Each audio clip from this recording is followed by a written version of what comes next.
بسم اللہ الرحمن الرحیم۔ محترم سامعین، السلام علیکم ورحمۃ اللہ وبرکاتہ۔ امید ہے آپ حضرات خیر و عافیت سے ہوں گے۔ ایک نوجوان کا عجیب واقعہ، کعبے کی پردے سے چمٹا ہوا۔ یہ اشعار پڑھ رہے تھے اور یہ شخص کون تھا، یہ نوجوان کون تھا، اس کے بارے میں ہم آپ حضرات کو بتائیں گے۔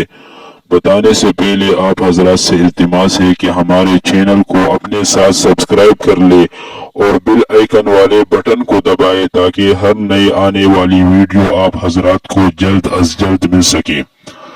اسمعی رحمہ اللہ کہتے ہیں کہ ایک رات میں حرم میں طواف کر رہا تھا کہ میں نے ایک جوان کو دیکھا جو کعبے کے پردے سے چمٹا ہوا یہ اشعار کہہ رہا تھا۔ وقت ظلم مجبور کی فریاد سننے والے، بیماریوں اور آفتوں کو دور کرنے والے، تیرے گرد کے گرد بندے تیرے نیند میں سب سو گئے، تیرے گھر کے گرد بندے تیرے نیند میں سب کھو گئے۔ تو حی و قیوم ہے، سوتا نہیں ہے جو کبھی، غمگین ہوں پریشان ہوں سن لے میری صدا، عشقوں پہ میرے کر رحم، تیرے گھر کا تجھ کو واسطہ، اگر خطا کار ہی نہ طلب کرے تیرا رحم، تو پھر عاصیوں پر مولا کون کرے گا کرم۔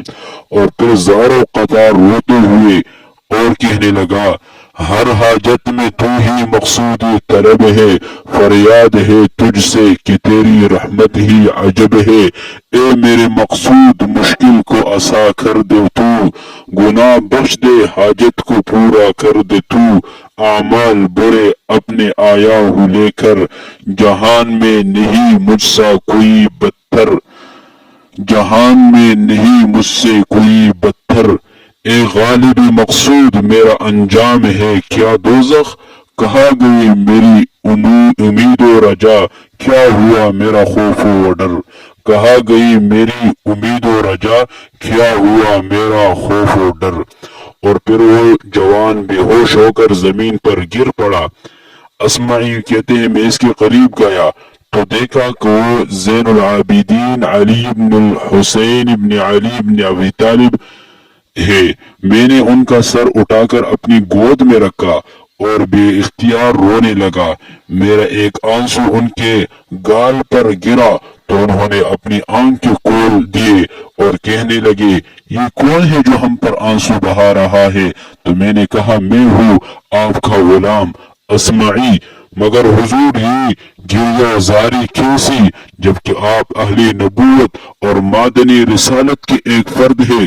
کیا اللہ تبارک و تعالی نے یہ نہیں فرمایا، انما یرید اللہ لیذہب عنکم الرجس اہل البیت ویطہرکم تطہیرا، اے میرے پیغمبر کے اہل بیت، خدا چاہتا ہے کہ تم سے ناپاکی کا میل کچیل دور کر دے اور تمہیں بالکل پاک و صاف کر دے۔ تو زین العابدین نے فرمایا، اللہ تعالیٰ نے جنت اپنے اطاعت گزار بندوں کے لیے پیدا کی ہے، چاہے وہ حبشی غلام ہی کیوں نہ ہو، اور دوزخ پیدا کی ہے نافرمانوں کے لیے، چاہے وہ آزاد قریشی ہی کیوں نہ ہو۔ کیا اللہ تعالیٰ نے یہ نہیں فرمایا، فَإِذَا نُفِخَ فِي الصُّورِ فَلَا أَنْسَابَ بَيْنَهُمْ يَوْمَئِذٍ وَلَا يَتَسَاءَلُونَ فَمَنْ ثَقُلَتْ مَوَازِينُهُ فَأُولَئِكَ هُمُ المفلحون ومن خفت موازینه فأولئك الذين خسروا انفسهم في جہنم خالدون۔ پھر جب سور پھونکا جائے گا تو نہ تو ان میں قرابتیں ہوں گی اور نہ ایک دوسرے کو پوچھیں گے، تو جن کے اعمال بوجھ باری ہوں گے وہ فلاح پانے والے ہیں، اور جن کے بوجھ ہلکے ہوں گے وہ لوگ ہیں جنہوں نے اپنے کیے خسارے میں ڈالا، ہمیشہ دوزخ میں رہیں گے۔ یہ اس نے بتا دیا